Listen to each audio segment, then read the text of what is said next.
जैसे homolytic cleavage जो होता है, वो होमोलिटिक क्लीवेज आपका ज़्यादातर कहाँ देखा जाता है? फ्री रेडिकल रिएक्शन में। अब देखिए, फ्री रेडिकल रिएक्शन का मतलब सिर्फ होमोलिटिक क्लीवेज ही करते करते चले जाओ, ऐसे बात ही होती। ठीक है, होमोलिटिक क्लीवेज इज द मतलब stage of the performing the free radical reaction. But ऐसा नहीं है कि फ्री रेडिकल रिएक्शन हो रहा है, उसके अंदर जितने भी आपको मैकेनिज्म देखा जाए वो सिर्फ होमोलिटिक क्लीवेज ही होता जाएगा। नहीं, होमोलिटिक क्लीवेज से आपका फ्री रेडिकल बनते हैं, पर हाँ, मैकेनिज्म के अंदर आपको फ्री रेडिकल के मैकेनिज्म के अंदर आपको हेटेरोलिटिक क्लीवेज भी देखने को मिल सकता है। ठीक है, ये आपको मैं एक नोट बता देना चाहती थी। अब देखिए, होमोलिटिक क्लीवेज से आपका क्या बन सकता है? क्या बन सकता है? Free radical reaction, right.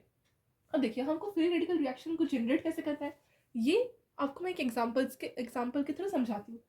बहुत फेमस एग्जाम्पल है क्लोरीनेशन का। Methane gas CH4 plus Cl2 in the presence of H new. What is this? Sunlight. आपको पता है कि सनलाइट जब भी इन द प्रेजेंस ऑफ होता है तब हमारा फ्री रेडिकल रिएक्शन होगा। अब देखिए, फ्री रेडिकल रिएक्शन कैसे होगा? आपको पता ही है कि क्लोरीन क्लोरीन का बॉन्ड कैसे रहता है? सिंपल रहता है, सिंगल रहता है। अब देखिए, ये सिंपल सिंगल बॉन्ड को तोड़ना इजी। अब देखिए, इसको जब ये सनलाइट के प्रेजेंस में क्लोरीन गैस को रखा जाएगा तो ये क्लोरीन गैस में होमोलिटिक क्लीवेज होगा। होमोलिटिक क्लीवेज होगा। अब ये होमोलिटिक क्लीवेज जब होगा तो हमारे पास एक क्लोरीन के पास एक अनपेयर्ड इलेक्ट्रॉन आएगा और दूसरे क्लोरीन के पास एक और अनपेयर्ड इलेक्ट्रॉन आएगा, और ये अनपेयर्ड इलेक्ट्रॉन ही आपका क्या है? फ्री रेडिकल रिएक्शन है। अब ये फ्री रेडिकल रिएक्शन में कोई चार्ज प्रेजेंट तो होता नहीं है, क्योंकि अपने अपने बैलेंस इलेक्ट्रॉन्स के साथ ये सेटिस्फाई है। अब यहाँ पर हमारे पास ये वाला बॉन्ड हो जाएगा ब्रेक, और एक इलेक्ट्रॉन इसके पास गया, एक इलेक्ट्रॉन इसके पास गया, क्योंकि ये एक बॉन्ड जो था ना वो अपने अपने इलेक्ट्रॉन्स के शेयरिंग के में था, कोवैलेंट बॉन्ड के थ्रू जुड़ा था। अब हमारे पास दो क्लोरीन के रेडिकल्स बन गए, साथ साथ मिथेन का भी एक हमारे पास मॉलिक्यूल पड़ा है, प्लस हमारे पास Cl एक फ्री रेडिकल को ऐसे डॉट से रिप्रेजेंट किया जाता है, plus again Cl2 another Cl dot, right. So ये दो फ्री रेडिकल बन गए। अब आपको पता ही है कि एक रिएक्शन हो गया इन द प्रेजेंस ऑफ सनलाइट। अब हमको क्या करना है कि देखना है कि यहाँ पर और कैसे कैसे फ्री रेडिकल जनरेट हो सकते हैं। हमारे पास दो सेम मॉलिक्यूल का फ्री रेडिकल बना। अब देखिए, यहाँ पर हमको क्या करना है? फ्री रेडिकल से फ्री रेडिकल का जनरेशन। आपको मैंने पहले बताया था कि एक ही प्रेजेंस होगा, ये जरूरी नहीं है। पहले सनलाइट था, अब फ्री रेडिकल से ही हम फ्री रेडिकल का मतलब जनरेशन कर सकते हैं। ये जो मिथेन है ये कैसे है? ऐसे है ना, H H H। अब यहाँ पर जो हाइड्रोजन और कार्बन का बॉन्ड है, यहाँ पर क्या है? हाइड्रोजन में डेल्टा डेल्टा व्हाट है? डेल्टा पॉजिटिव, हाँ डेल्टा नेगेटिव। अब देखिए, कार्बन के पास हाईली इलेक्ट्रोनेगेटिव होने के कारण ये हाइड्रोजन को रिमूव कर सकता है और यहाँ पर क्लोरीन का एडिशन हो सकता है। तो क्लोरीन ऐड होगा कैसे? पहले क्लोरीन जो ये फ्री रेडिकल है वो फ्री रेडिकल पहले CH4 को मोटिवेट करेगा, पहले उसको फोर्स करेगा कि उसमें फ्री रेडिकल जनरेट हो जाए, उसके बाद वो बॉन्डिंग कर सकता है। तो पहले तो ये इसको धक्का देगा कि बॉन्डिंग करने से पहले फ्री रेडिकल बनो। फ्री रेडिकल बनने के पहले इसमें भी होमोलिटिक क्लीवेज होगा। किसके बीच होगा? कार्बन और हाइड्रोजन के बीच में। अब हाइड्रोजन में जब होमोलिटिक क्लीवेज होगा तो हाइड्रोजन एक इलेक्ट्रॉन लेके चला गया, अब कार्बन के पास भी अपना वैलेंस इलेक्ट्रॉन सेटिस्फाई हो गया। अब जो कार्बन दिख रहा है वो कुछ ऐसा दिख रहा है हमारे पास, और इस स्टेट में जब कार्बन के पास अपना एक फ्री रेडिकल है तो कार्बन sp2 हाइब्रिडाइजेशन में है, और sp2 हाइब्रिडाइजेशन जब है कार्बन, तब हमारे पास कार्बन में क्या है? इलेक्ट्रॉन डिफिशियंसी है, और कार्बन इस टाइम ट्राइगोनल प्लेयर स्ट्रक्चर में अवेलेबल है। अब देखिए, ये तो आपका कार्बन बना। अब जो हाइड्रोजन निकला वो भी तो फ्री रेडिकल निकला ना, तो हमारे पास एक Cl जो हमारे पास फोर्स कर रहा था मिथेन को फ्री रेडिकल बनो, वो हाइड्रोजन का फ्री रेडिकल के साथ बॉन्डिंग करके एक HCl का भी निर्माण करेगा। अब ये HCl आपका क्या है? Hydrogen chloride. अब ये हाइड्रोजन क्लोराइड निकल गया। अब हमारे पास फर्दर ये जो आपका सी फ्री रेडिकल है मिथेन, मतलब methyl free radical, it is no more methane, it is a methyl, becomes a methyl group. So methyl free radical. अब ये जो मिथाइल में लिख दूं क्या? Methyl free radical. Free radical इसको कैसे पढ़ते हैं? Methyl free radical. अब ये मिथाइल फ्री रेडिकल क्या करेगा? अगेन बॉन्ड बनाने की कोशिश करेगा। जो आपका नेक्स्ट स्टेप होगा वो क्या होगा? सी। अब ये जो फर्स्ट स्टेप था जहां पर आपका इन द प्रेजेंस ऑफ सनलाइट ये Cl टूटा था, वहां पर उस वाले स्टेप को हम बोलेंगे इनिशिएशन, राइट। इनिशिएशन होने के बाद जो भी प्रोसेस हो रहा है, आप देख रहे हो कि फ्री रेडिकल बनते ही जा रहे हैं, तो यहाँ पर हम देखेंगे कि this step is actually known as propagation. Then आपका प्रोपागेशन हो जाने के बाद हम टर्मिनेशन करने की कोशिश करेंगे, टर्मिनेशन करने की कोशिश तो करेंगे पर टर्मिनेशन तो सिर्फ मिथाइल फ्री रेडिकल का मिथेन में होगा, राइट। मतलब मिथाइल फ्री रेडिकल का मिथेन में नहीं करके हम करेंगे क्लोरीन को ऐड, ठीक है। अब देखिए क्लोरीन कैसे ऐड करेंगे। अगेन अगर मैं मिथाइल फ्री रेडिकल को सामने लेके जाऊंगी क्लोरीन गैस के पास, तो क्या होगा, पिछली बार क्या हुआ था, क्लोरीन गैस और मीथेन के बीच में दिखा जा रहा था रिएक्शन, जहां पर क्लोरीन गैस टूटा था इन द प्रेजेंस ऑफ सनलाइट। पर इस बार क्लोरीन को तोड़ने के लिए फ्री रेडिकल ही काफ़ी है, in the presence of sunlight की ज़रूरत नहीं है। अब हम क्या करेंगे, Cl को ब्रेक करेंगे, अगेन Cl का एक रेडिकल, अगेन Cl का एक और रेडिकल बन जाएगा with the help of homolytic cleavage. अब हमारे पास क्या है, C फ्री रेडिकल था, वहां से हमारे पास एक आ गया क्लोरीन, और बाकी हमारे पास क्या बन गया, H। It is what? It becomes methyl chloride. CH3Cl, and it becomes one Cl free radical. Okay, with one free radical Cl. And if you want to terminate this reaction, you can easily use any kind of inhibitor like free radical के साथ free radical का reaction होगा तो of course आपका reaction stop हो सकता है। सो आप क्लोरीन के साथ क्लोरीन गैस का रिएक्शन करवा दो, राइट। मतलब कहीं से आप क्लोरीन को ब्रेक करो, और क्लोरीन को ब्रेक करके हमारे पास क्लोरीन फ्री रेडिकल लाओ, फिर क्लोरीन फ्री रेडिकल के साथ इस वाले क्लोरीन फ्री रेडिकल को सामने सामने रख के हमारे पास क्या बन सकता है, एक कोवलेंट बॉन्ड इजीली फॉर्म हो सकता है, वहां से आपका रिएक्शन हो सकता है टर्मिनेट। हो गया यहाँ तक क्लियर। अब ऐसे आपका प्रोसेस देखने को मिल सकता है। ये क्या है, ये आपका है free radical reaction with the help of initiation, propagation, termination. We have done one reaction. What is reaction name? Free radical. Clear? समझ आ गया, मजा आया। नेक्स्ट क्वेश्चन सॉल्व करें क्या? हाँ मैम करते हैं। अब देखिए कुछ क्वेश्चन से हम अपना डाउट क्लियर कर लेते हैं। जैसे बहुत मेजर क्वेश्चंस आते हैं ये फ्री रेडिकल रिएक्शन में। पहले तो हमको फ्री रेडिकल रिएक्शन पता चल गया। अब फ्री रेडिकल रिएक्शन में हमने अभी जो क्लोरीनेशन का फॉर्मूला सॉल्व किया, जो हमने रिएक्शन सॉल्व किया, उसको एक्चुअली बोलते हैं फ्री रेडिकल सब्सटीट्यूशन रिएक्शन, जहाँ पर फ्री रेडिकल को सब्सटीट्यूट किया गया, राइट। मतलब फ्री रेडिकल ने फ्री रेडिकल बनने को मजबूर किया, दूसरे वाले मॉलिक्यूल में जिसमें फ्री रेडिकल नहीं था उसको मजबूर किया, और साथ साथ उसमें आपका एडिशन हो गया, ठीक है। मतलब एडिशन हमको लगा कि एडिशन हुआ पर एक्चुअल में वो सब्सटीट्यूट हुआ, ठीक है। सो एक एटम को हटा के दूसरे एटम का जोड़ना ही इज कॉल्ड सब्सटीट्यूशन। सो ये जो पिछले वाला रिएक्शन था that is called free radical substitution reaction. अब देखिए एक अच्छा वाला क्वेश्चन सॉल्व कर देते हैं। ये जो रिएक्शंस होती है, द फ्री रेडिकल रिएक्शन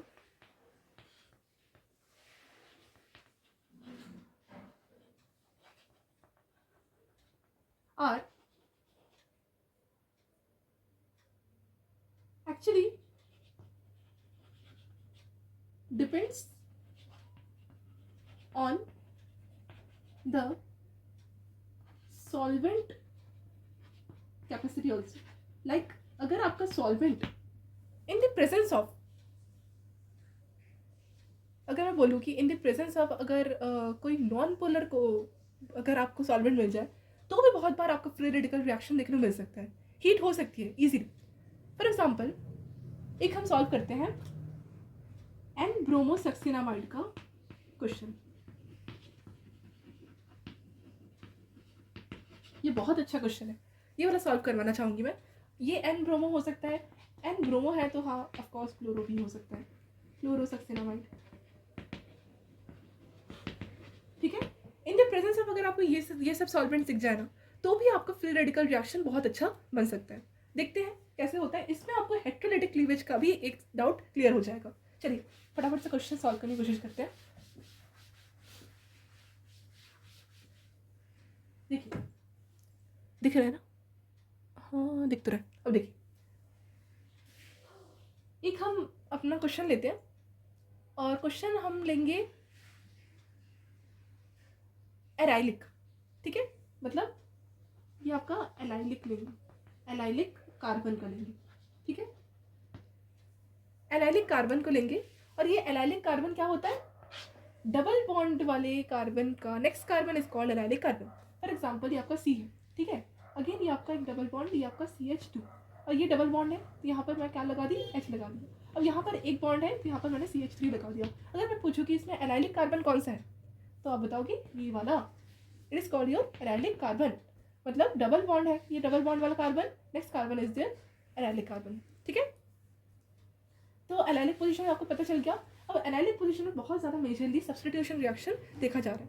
और सब्स्टिट्यूशन रिएक्शन कैसे करते होंगे कि जहाँ से एनाइलिक कार्बन का जो नेक्स्ट कार्बन है उसके इसमें से एक हाइड्रोजन का हटा दो, कि हाइड्रोजन तो बहुत ज़्यादा मतलब यूज़ हो जाता है ना कार्बन का वैलेंस से सेटिस्फाई करने में, तो हाइड्रोजन का हम सब्स्टिट्यूट कर लेते हैं। ठीक है, अब देखिए हम एन ब्रोमोसक्सिनामाइड के प्रेजेंस में करेंगे अपना सोल्यूशन। ठीक है, फॉर एग्जांपल मैंने आपको एक रिएक्शन दिया एन ब्रोमोसक्सिनामाइड के प्रेजेंस में, और एन ब्रोमोसक्सिनामाइड जो होता है वो मतलब सॉल्युबल होता है in the presence of a non polar solvent which can be CCl4, okay, like this, N bromosuccinimide, और इसको हम शॉर्ट में NBSB लिखते हैं, राइट। और ये होता है, थोड़ा सा हीट कर दीजिए, साथ साथ CCl4 भी इसमें ऐड करना पड़ता है। ठीक है, यहाँ पर CCl4 का कोई काम नहीं है, सिर्फ एन ब्रोमोसक्सिनामाइड में ब्रोमीन को सब्स्टिट्यूट करना पड़ता है। ठीक है, अब देखिए हम सॉल्व करना स्टार्ट करें। चलिए एक क्वेश्चन लेते हैं। चलिए ये ओपन चेन वाला ही क्वेश्चन ले लेते हैं, क्योंकि अगर मैं कोई क्लोज चेन वाला लूँगी तो इसमें एरोमेटिसिटी, एंटी एरोमेटिसिटी वो सब आपको देखना पड़ेगा। रीगेन होता है जहाँ पर आपका मतलब सब्स्टिट्यूशन रिएक्शन होता है ना, उसमें रीगेनिंग पॉसिबल हो सकती है ऑफ द एरोमेटिसिटी, क्योंकि वो ज़्यादा स्टेबल रहता है। आपको पता ही है बेंजीन रिंग वगैरह में वो सब देखा जाता है, पर मैं आपको एक सिंपल ओपन चेन वाला सॉल्व करवा रही हूँ जिससे आपको बेसिक से क्लियर हो। ठीक है, चलिए वही वाला क्वेश्चन सॉल्व कर लेते हैं। प्रोपीन वाला CH2 डबल बॉन्ड CH3, ये आपका फर्स्ट क्वेश्चन है। ठीक है, ये थोड़ा सा ऊपर में लिख लीजिए, CH2 double bond CH single bond CH3 in the presence of NBS, और ये आपका नॉन पोलर सॉल्वेंट CCl4 के प्रेजेंस में है विद सम हीट। अब देखिए यहाँ पर हमको क्या करना है, substitution reaction of free radical. अब देखिए फ्री रेडिकल को जनरेट करने से पहले हमको पता होना चाहिए कि ये एन ब्रोमोसक्सिनामाइड जो होता है उसका स्ट्रक्चर कैसे होता है, क्योंकि उसके मैकेनिज्म पे आपको कुछ समझ नहीं आएगा, क्योंकि एन ब्रोमोसक्सिनामाइड का जो स्ट्रक्चर है उसको ही हमको देखना पड़ता है पूरा अच्छे से। देखिए आपको पता नहीं है एन ब्रोमोसक्सिनामाइड किस तरह दिखता है, एक बेंजीन देखा आपने ऐसे दिखता है, और इसमें बस ऑक्सीजन ऐड कर दीजिए इस पोजिशंस में, और साथ साथ एक एन को ऐसे ऐड कीजिए, साथ साथ इसके साथ ब्रोमीन को ऐड कर दीजिए, that is your N bromosuccinimide structure. It is your N bromosuccinimide structure, N bromosuccinimide structure, and this succinamide structure is actually derivated from succinic acid, okay, so that is called N-bromosuccinamide, ये derivative होता है। सो यहाँ से आपको clear हो गया होगा कि N-bromosuccinamide का जो स्ट्रक्चर है वो कैसे बनता है। अब देखिए ये N-bromosuccinamide तो हमको पता चल गया, अब इसका यूज़ कहाँ करना पड़ता है मैडम, ये भी आपको क्लियर होना चाहिए। अब देखिए पहले तो हमको क्लियर होना चाहिए कि ये होगा कैसे, ये ब्रेक कैसे होगा, पहले तो हमको ये ब्रेक करना पड़ेगा ना, तो पहले तो आप इसको ब्रेक कीजिए। ब्रेक कैसे करते होंगे, इन द प्रेजेंस ऑफ आपको क्या लेना पड़ेगा, हीट।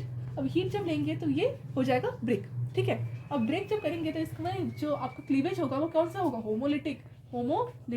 अब ये होमोलिटिक क्लीवेज क्या होता है, अनपेयर्ड ऑफ इलेक्ट्रॉन्स एक अपने अपने एटम में चिपक जाते हैं, homolytic cleavage. In the presence of sunlight पहले इसको क्लीवेज करवाइए, मतलब ये क्लीवेज होने के बाद दिखेगा कुछ ऐसा, ये आपका N डॉट, ये आपका प्लस में Br डॉट। अब ये आपको क्या बन गया, फ्री रेडिकल सक्सिनामाइड। अब यहाँ तक आपको क्लियर हो, ये आपका है, हाँ, अब यहाँ तक आपको क्लियर हो गया। अब इसमें हमको क्या करना पड़ेगा, इस जो आपका रिएक्टेंट मॉलिक्यूल था उसको सामने लाना पड़ेगा। अब जब हमको ये वाला जो हमारा बना था फ्री रेडिकल, इसको जब हम सामने लाएंगे तो हमारे पास कुछ ऐसे बनेगा, CH2 double bond CH triple मतलब एक सिंगल बॉन्ड CH3, और जब हम इसको सामने लाएंगे विद दिस ब्रोमीन, तब हमारे पास क्या हो जाएगा, ये जो हाइड्रोजन है, आपको पता ही है कि CH2 ये आपका क्या है, एलाइनिक हाइड्रोजन है ना, एलाइनिक कार्बन। तो यहाँ पर ये जो कार्बन है, इसमें कार्बन में हम क्या कर सकते हैं, एक कार्बन का क्लीवेज करवा सकते हैं। तो यहाँ पर मैं यहाँ पर CH2 लिख देती हूँ, यहाँ पर आपका एक हाइड्रोजन ऐसे चिपका देती हूँ। अब यहाँ पर यह हाइड्रोजन की कार्बन के बीच में क्या हो जाएगा, होमोलिटिक क्लीवेज। अब होमोलिटिक क्लीवेज में एक कार्बन के पास अपना इलेक्ट्रॉन जाएगा और यहाँ पर एक हाइड्रोजन के पास अपना इलेक्ट्रॉन आ जाएगा। अब हमारे पास हाइड्रोजन का एक जो हमारे पास अनपेड इलेक्ट्रॉन था वो क्या चाहेगा कि पेयर हो जाए और अपना पहले से कंप्लीट कर ले, और साथ साथ ये जो ब्रोमीन है वो भी अनपेड दिख रहा है। तो यहाँ पर हमारे पास जो नेक्स्ट इक्वेशन बन के आ जाएगा केमिकल, वो आ जाएगा CH2, ये आपका डबल बॉन्ड है, ये आपका डबल बॉन्ड CH और यहाँ पर एक सिंगल बॉन्ड C.H2, ठीक है, साथ साथ HBr, ठीक है। यहाँ पर HBr क्या है, क्या है, हाइड्रोजन ब्रोमाइड। अब देखिए हाइड्रोजन ब्रोमाइड हमारे पास आ गया, पर हमारे पास अभी भी जो है हेलोजन का सब्सटीट्यूशन नहीं हुआ है। तो हेलोजन का सब्सटीट्यूशन करने से पहले हमको क्या करना पड़ेगा, हमारे पास हाइड्रोजन ब्रोमाइड है। अब ये हाइड्रोजन ब्रोमाइड का हमको करना पड़ेगा पहले ब्रेक। तो ब्रेक करने से पहले हमको करना पड़ेगा हाइड्रोजन ब्रोमाइड को प्रोटोनेशन। तो प्रोटोनेशन के लिए हमारे पास एक ही अवेलेबल क्या है, हमारे पास फ्री रेडिकल प्रेजेंस है ना, कौन सा है, एन ब्रोमोसक्सिनामाइड से। एन ब्रोमोसक्सिनामाइड से ही हम क्या करेंगे, अपना प्रोटोनेशन करेंगे। क्या करेंगे, प्रोटोनेशन करेंगे। किसका प्रोटोनेशन करेंगे, हाइड्रोजन ब्रोमाइड का। क्यों, क्योंकि हमारे पास हेलोजन का सब्सटीट्यूशन रिएक्शन होना चाहिए। अब हमारे पास क्या है, एन ब्रोमोसक्सिनामाइड है जिसका स्ट्रक्चर कुछ ऐसे दिखता है। अब देखिए इसका स्ट्रक्चर से हमको क्या करना पड़ेगा, प्रोटोनेशन। यहाँ पर क्या था, एन, यहाँ पर Br, और यहाँ पर in the reaction with HBr आना पड़ेगा। अब HBr में हमारे पास क्या है, नाइट्रोजन में एक लोन पेयर होता है। अब ये लोन पेयर करेगा यहाँ पर एसिड बेस रिएक्शन। अब यहाँ पर हाइड्रोजन यहाँ आके चिपकेगा और जाके N पॉजिटिव, और यहाँ पर यहाँ पर ये ऐसे रिएक्शन करेगा, ये ऐसे, यहाँ पर N, यहाँ पर ऐसे, यहाँ पर हो जाएगा प्लस चार्ज, यहाँ पर Br हो जाएगा, राइट। ये आपका क्या बन गया, और यहाँ पर NH भी आ जाएगा, राइट। अब ये थोड़ा सा यहाँ से खोल कर लिख देते हैं H।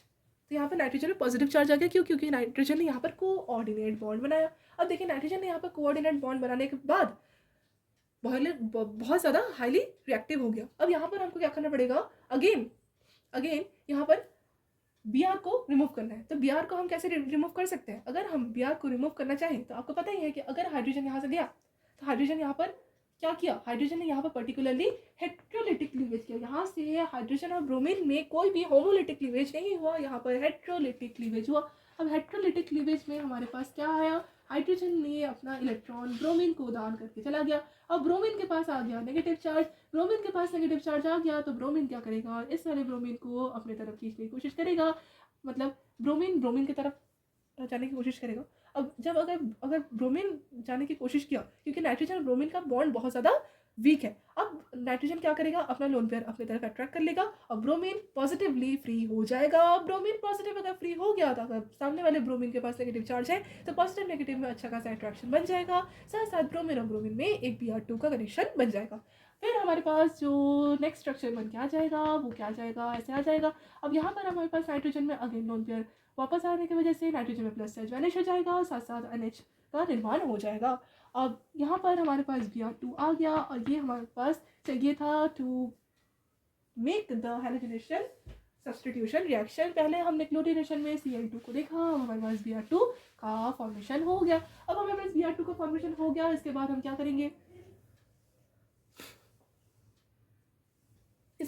करेंगे, अपने Br2 को अगेन हमारे पास फ्री रेडिकल जो रिएक्टर था वो सामने लाएंगे, which is CH2 double bond CH single bond CH free radical, right. अब यहाँ पर हमने क्या किया था, यहाँ पर हमने अपने Br2 को बनाया था, Br2 को सामने लाया, फ्री रेडिकल बनाने को मोटिवेट करेगा। यहाँ पर हमारे पास CH, यहाँ पर CH2 फ्री रेडिकल बन जाएगा Br, और यहाँ पर प्लस में है Br और Br में हो जाएगा होमोलिटिक क्लीवेज। अब होमोलिटिक क्लीवेज हो जाने के बाद यहाँ पर बन जाएगा CH2 Br plus Br free radical. ये हमारे पास आ गया एक न्यू प्रोडक्ट और यही तो हमको चाहिए था, which is the halogenation substitution reaction. अब ये आपको क्या हो गया, ब्रोमिनेशन, ठीक है। प्रोटोनेशन हो जाने के बाद हमारे पास जो प्रोटोनेशन का रिएक्शन था ना, वहाँ पर हमने बहुत इजीली देखा था कि हमारे पास क्या आया एसिड बेस रिएक्शन। मतलब वहाँ पर कोई भी होमोलिटिक क्लीवेज का फॉर्मेशन नहीं हुआ, बल्कि हेट्रोलिटिक क्लीवेज के थ्रू हमने अपना सारा रिएक्शन को सॉल्व किया और क्या बनाया, ब्रोमीन गैस से हमारा रिएक्शन पॉसिबल हुआ, हेलोजनेशन हुआ, सब्सटीट्यूशन हुआ। इसीलिए this process is actually known as bromination और एक्शन में इसको बोलते हैं वुल्फ-सिगर रिएक्शन, ठीक है। अब देखिए इसमें NBS का यूज़ हुआ है ना, इसीलिए, ठीक है। यहाँ तक आपको क्लियर हो गया। कोई डाउट है आपको? ये ब्रोमिनेशन हुआ, क्लोरिनेशन का भी सेम हो सकता है अगर हम NCS यूज़ करें। ठीक है, आपको क्लियर हुआ? एक एक छोटे छोटे एग्जाम्पल से सॉल्व करते हैं। अब हम नेक्स्ट अपना सॉल्व करेंगे एडिशन रिएक्शन। ठीक है, यहाँ तक हमको क्लियर हो गया किस तरह से मतलब एक ही रिएक्टेंट से हम अपना अपना रिएक्शन सॉल्व करते हैं, फिर उसका फ्री रेडिकल बनाने में किस तरह से मजबूर कर देता है सामने वाले न्यूट्रल मॉलिक्यूल को। न्यूट्रल ही होता है जो आपका स्पीशीज़ होता है फ्री रेडिकल, पर फ्री रेडिकल इज़ ज़्यादा reactive than the neutral one, right. So free radical ज़्यादा रिएक्टिव होता है, इसीलिए वो इलेक्ट्रॉन क्या करता है, अपने तरफ खींचने की कोशिश करता है as much as it can, right. एक क्वेश्चन सॉल्व करते हैं। फर्स्ट आपका क्वेश्चन है pH, यहाँ पर एक ऐसे CH, यहाँ पर CH3 है, यहाँ पर CH3 है, यहाँ पर CH है, और साथ साथ यहाँ पर 2 के साथ ही जुड़ा हुआ C डबल बॉन्ड, यहाँ पर H। ये आपका एक क्वेश्चन है। बताइए इस क्वेश्चन की मदद से हमको 2 प्रोडक्ट देना है। ठीक है, 2 प्रोडक्ट देना है, मतलब ऐसा नहीं है कि पर्टिकुलर एक ही जो रिएक्टेंट है उससे एक ही प्रोडक्ट मिले, 2 प्रोडक्ट हो सकता है। फॉर एग्जाम्पल आपका एक ऐसा प्रोडक्ट बन सकता है CH2 CCH3 CH3, ये प्रोडक्ट बन सकता है। या फिर आपका कुछ ऐसे प्रोडक्ट भी बन सकते हैं pH और यहाँ पर C CH3 CH3 CH3, दोनों में ही 3 डिग्री दिख रहा है, एक में 4 डिग्री है। अब देखिए यहाँ पर 2 प्रोडक्ट का निर्माण हो सकता है। अब देखिए हमको क्या देखना है कि कैसे इसकी मदद से हम ये दोनों में से मतलब 2 ही प्रोडक्ट बना पाए। अब ऐसे क्वेश्चंस भी आते हैं, देख लेते हैं। पहले तो हमको क्या करना पड़ेगा, फ्री रेडिकल क्लीवेज करवाने के लिए पहले एक फ्री रेडिकल को सामने लाना पड़ेगा with in the front of this molecule. तो क्या हो जाएगा, अगर फॉर एग्जांपल मैं एक एल्काइल फ्री रेडिकल लूँ R डॉट, तो क्या करेगा, ये पर्टिकुलर H और कार्बन को होमोलिटिकली क्लीवेज करवाने में मदद करेगा। तो हमारे पास जो पर्टिकुलर रिएक्शन आ जाएगा वो it can be like this, मतलब ये इधर आ जाएगा, अपना वाला इलेक्ट्रॉन ले लेगा, ये अपना वाला, तो यहाँ पर pH आ जाएगा, यहाँ पर CH आ जाएगा, यहाँ पर CH3 आ जाएगा, यहाँ पर अगेन CH3 आ जाएगा, यहाँ पर ऐसे CH2 और यहाँ पर C double bond O dot. ठीक है, और ये आपका जो R डॉट है वो H डॉट के साथ मतलब ऐसा बॉन्ड बना लेगा, और RH आपका क्या आ जाएगा, साइड प्रोडक्ट आ जाएगा। इस RH की ज़रूरत है नहीं, क्योंकि R डॉट को हमने बस यूज़ किया था अपने फ्री रेडिकल का जनरेशन करवाने में। अब हमको क्या करना पड़ेगा, ये वाला पर्टिकुलर जो सिस्टम है इसमें आपको फ्री रेडिकली डिकम्पोजिशन रिएक्शन के अंडरगोज किया जाएगा। ठीक है, इट अंडरगोज डिकम्पोजिशन रिएक्शन, मतलब ये जो पर्टिकुलर आपको दिख रहा है ना, वो मतलब ये फ्री रेडिकल जो आपको दिख रहा है ये आपका होमोलिटिक क्लीवेज करेगा कुछ ऐसे, और आपका पर्टिकुलर ये क्या निकल जाएगा pH, और ये आपका CH, ये आपका CH3, ये आपका CH3, ये आपका CH, यहाँ पर आपका फ्री रेडिकल निकल जाएगा, और यहाँ पर आपका क्या निकल जाएगा, प्लस कार्बन मोनोऑक्साइड। ठीक है, मतलब कार्बन के पास हमने 2 इलेक्ट्रॉन आ गए और ऑक्सीजन के साथ वो पहले से ही डबल बॉन्ड में जुड़ा हुआ है। अब देखिए हमारे पास कार्बन मोनोऑक्साइड की जरूरत है नहीं, अब हमको क्या करना पड़ेगा, इस फ्री रेडिकल को करना पड़ेगा स्टेबलाइज। मतलब हमारे पास जो पहले का आप एक देखे थे ना प्रोडक्ट निकला था, ये वाला pH और कुछ ऐसे प्रोडक्ट निकला था ना हमारे पास, एक pH था, एक CH2 था, और एक CH के साथ ऐसे प्रोडक्ट भी निकला था, आपने देखा था शायद।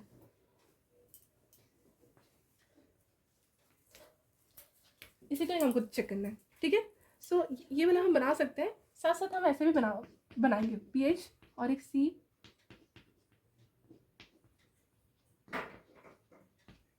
ठीक है, अब हमको चेक करना है कि कैसे कैसे बन सकता है। ठीक है, अब देखिए हमारे पास ये वाला बन सकता है, ऐसे बन सकता है। अब देखिए कैसे बनाएंगे, ये इलेक्ट्रॉन डिफिशिएंट होने के कारण ये जो फिनाइल ग्रुप है ये अटैच्ड हो सकता है, मतलब अटैक कर सकता है, मतलब यहाँ पर कार्बन के पास फ्री रेडिकल हो जाएगा और यहाँ पर हाइड्रोजन आ जाएगा, और यहाँ हाइड्रोजन बाद में आएगा अभी नहीं। अब देखिए यहाँ पर ये फ्री रेडिकल आ गया, यहाँ पर CH3 आ गया, यहाँ पर CH3 आ गया, और यहाँ पर आपका CH2 फिनाइल ग्रुप के साथ ऐड हो गया, राइट। अब ये वाला हम फर्दर रिएक्ट करवा सकते हैं, क्या किसे रिएक्ट करवा सकते हैं, फर्दर हम अपने सबस्ट्रेट के साथ रिएक्शन करवा सकते हैं, जहाँ पर इससे वो क्लीवेज करवा के हाइड्रोजन ले सकता है और रीगेन कर सकता है अपने फॉर्म को, और ये वाला फॉर्म आपको मिल सकता है। इससे ही हमको अगेन रिपीट करना पड़ेगा अपनी रिएक्शन, क्योंकि आपको रिएक्टेंट एक ही मिलेगा। ठीक है, एक्सपेरिमेंट करने के टाइम उसी रिएक्टेंट के साथ हमको अपना परफॉर्मेंस करना है। अब देखिए ये आपका पर्टिकुलर इस तरह का बन जाएगा और आपका एक प्रोडक्ट अचीव हो जाएगा। नेक्स्ट आपका क्या है, नेक्स्ट आपका ऐसा प्रोडक्ट है, मतलब हमारे पास जो बना था वो कैसे बना था, कैसे बना सकते हैं इसको, हो सकता है इसमें हम एक CH3 ऐड कर दे, तो आपके पास आपको दिखा होगा ये वाला प्रोडक्ट ही आपका ऐसे बन सकता है, ये वाला प्रोडक्ट ही आपका ऐसे बन सकता है। तो हम ये वाला प्रोडक्ट बनाए कैसे, कैसे बनाए, देखिए ये वाला प्रोडक्ट कैसे बनाया, यहाँ पर अगर मैं एक हाइड्रोजन को ऐड कर दूँ तो ये बहुत ईजी बन जाएगा। एक हाइड्रोजन को ऐड करना है। लास्ट प्रोडक्ट में जो आपका टर्मिनेशन रिएक्शन था ना, वो आपका एडिशन मतलब elimination of this particular one hydrogen group with this particular hydrogen के साथ ही हमको दिखाना था। तो हम एक और हाइड्रोजन को ऐड कर सकते हैं विद द सेम रिएक्टेंट और हमारे पास दो प्रोडक्ट का निर्माण हो सकता है। ठीक है, इसको मैं और अच्छे से करवाऊंगी अगर मेरे पास पेज वगैरह अगर हुआ। पर आप यहाँ से समझ गए कि अगर इसको मैं एक और के साथ एक और बार रिएक्टेंट के साथ रिएक्ट करवाई तो अगेन कार्बन और हाइड्रोजन में होमोलिटिक क्लीवेज होगा, कार्बन में एक आ जाएगा फ्री रेडिकल, उसको अब छोड़ दो, बाद में वो होता रहेगा, that will be called as propagation reaction. पर हमारे पास जो हाइड्रोजन फ्री रेडिकल बनेगा वो hydrogen free radical again CH2 free radical के साथ रिएक्शन करवा के CH3 आपको दे देगा। पर्टिकुलर एक और जो आपके पास प्रोडक्ट था वो निकल जाएगा, साइड प्रोडक्ट छोड़ दो। ठीक है, मतलब हमारे पास दो मेन प्रोडक्ट आ गए और दो मेन प्रोडक्ट का अचीवमेंट हमको चाहिए था।